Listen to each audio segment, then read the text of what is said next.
Suivez l'analyse de cette transaction avec Carl Simard et Daniel Bordelot que vous venez d'entendre. Bonjour, messieurs. Bonjour. Monsieur Simard, je vais commencer avec vous. On aimerait savoir si c'est une bonne entente pour la Caisse de dépôt, entre autres parce que Michael Sebia a parlé d'une entente presque parfaite aujourd'hui. Je crois que oui, parce que le rendement espéré est au rendez-vous. Les risques sont bien contrôlés parce qu'ils vont participer de manière active à la gouvernance et à la gestion. Avec des sièges au conseil d'administration. Tout à fait. Éléments financiers. Alors, sur un point de vue de gestion des risques, ça m'apparaît très, très bien. Et pour Bombardier, Daniel Bordelot, est-ce que c'est une bonne entente? Oui, c'est une bonne entente, en fait, parce que Bombardier, évidemment, obtient des capitaux de plus dont il a bien besoin, parce que là, en fait, ça va leur coûter encore 2 milliards là, pour finir la mise au point du C-Series, plus les Global. Alors, donc, il avait besoin de cet argent-là. Ils ont cédé un peu de contrôle sur la co-entreprise qui va gérer Bombardier Transport, mais ils n'ont pas cédé de contrôle au niveau supérieur, la Bombardier Inc. Là, la famille va conserver ses sièges et ses droits de vote. Donc, pour eux, c'était sans doute important. Et c'est une entente qui amène un partenaire très lourd à Bombardier avec lequel ils vont pouvoir développer des partenariats intéressants. Parce que jusqu'à maintenant, on avait l'impression que l'option qui était retenue pour la division transport, c'était l'entrée en bourse. C'est ce qui avait été évoqué à tout le moins.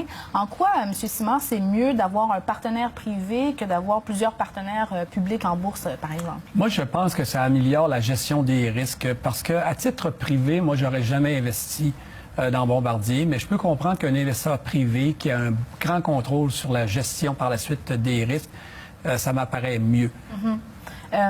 Cela dit, en Chambre, aujourd'hui, ce dossier-là, cette entente-là a beaucoup rebondi. On a accusé le gouvernement, par exemple, avec l'entente, le partenariat avec la C-Series, d'avoir peut-être négocié moins serré, d'avoir eu moins d'avantages. Vous en pensez quoi, Daniel? Ben, moi, je pense que c'est un peu le cas.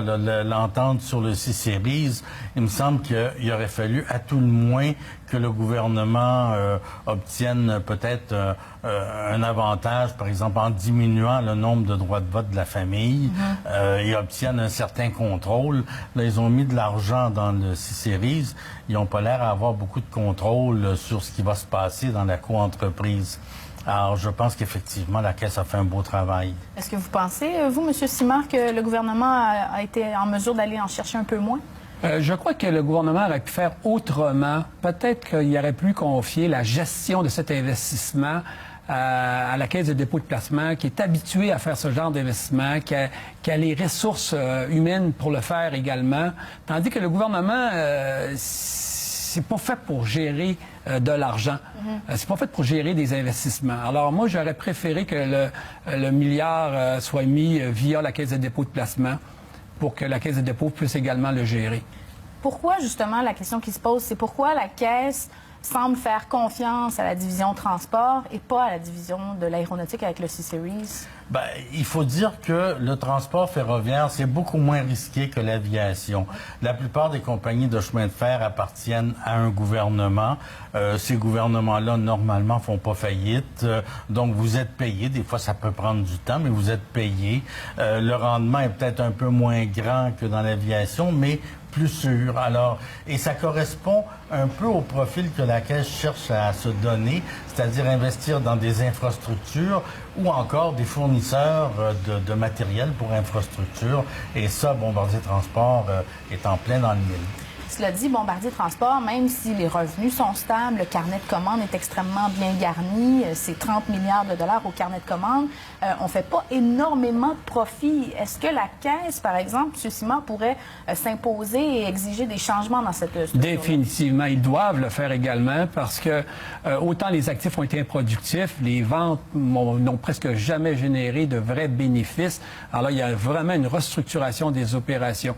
Et pour revenir à votre question de tout à l'heure, est-ce que je crois pas qu'en investissant dans le transport, ils portent un jugement sur la qualité de l'investissement dans l'aéronautique, dans la série C. Alors, ce sont deux investissements qui sont mutuellement exclusifs, qui, à mon avis, ont été faits de la bonne façon, dans le sens que maintenant, il y a un éclatement de Bombardier en unités d'affaires ou en sociétés complètement différentes les unes des autres. Parce que ce qu'on observe, c'est que là, on morcelle, on sépare les activités différentes de Bombardier, on les met dans différentes filiales, on vend des parts de ces filiales-là. Est-ce qu'on assiste au démantèlement de Bombardier? Moi, à certains points, oui, et c'était nécessaire parce que l'attention sur chacune des divisions est différente, mérite d'être traitée complètement différent.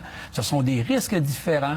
Et maintenant, il va y avoir 3 conseils d'administration, si on veut, et pour avoir une gouvernance qui est appropriée dans chacune des divisions, chacune des sociétés. Vous en pensez quoi, M. En fait, on pourrait même imaginer que la même opération se reproduise pour les avions d'affaires. Tout à fait. Qui sont une très bonne entité indépendante qui fait la majorité des profits de Bombardier Aéronautique viennent des avions d'affaires. Alors, ça pourrait être la prochaine étape que Bombardier se trouve un partenaire qui irait chercher 20-30% de Bombardier Aéronautique et qui amènerait probablement un autre milliard ou 2. Ça, c'est possible.